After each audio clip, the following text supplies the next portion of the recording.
আগে একটা গর্ত ছিল, গর্তের ভিতরে এই মাছগুলো ছিল। এখন পানি ওঠার পরে গর্ত থেকে আগে যেখানে ছিল সেখান থেকে আরও 4 থেকে 5 জায়গা করে চারপাশে বাড়তি হয়ে গেছে। আর তাই এখন মাছগুলো একটু দৌড়াদৌড়ি বেশি করতেছে। তো আমি ভাবছি যে মাছ চলে গেছে। আমার কাছে এখন মনে হইতেছে এই বড় মাছ যেগুলা এগুলা যায় নাই, ছোট বাচ্চা যেগুলো ছিল এগুলো হয়তোবা চলে গেছে। তো ছোট বাচ্চা যেহেতু চলে গেছে, ছোট বাচ্চা আবার আসতেও পারে, কারণ হচ্ছে চারপাশে পানি, এতটুকু কেয়ার করা সম্ভব নয়। যতটুকু কেয়ার করছি অতটুকুই। তারপরেও চারপাশ দিয়া জাল দিয়ে রাখছিলাম যেন বড় মাছগুলা না যাইতে পারে। আর ছোট মাছগুলো তো সামান্য একটা ছিদ্র পাইলেই ওকে যেতে পারবে।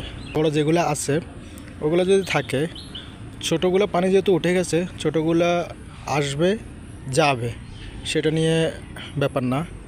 তো আজকে হঠাৎ করে গতকালকে আসি না এদিকে, পরশু এই এক পাশ দিয়ে এই পাশ দিয়ে জালটা ছিল না, পরশু এই পাশ দিয়ে আপনার ওই যে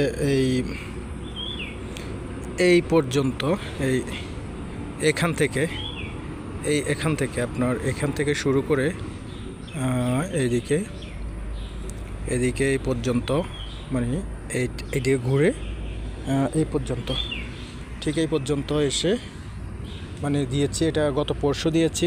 তো গত পরশু দেওয়ার পরে গতকালকে আর আসি নাই, ফানি তো এদিকে অনেক ফানি থাকার কারণে আসি নাই।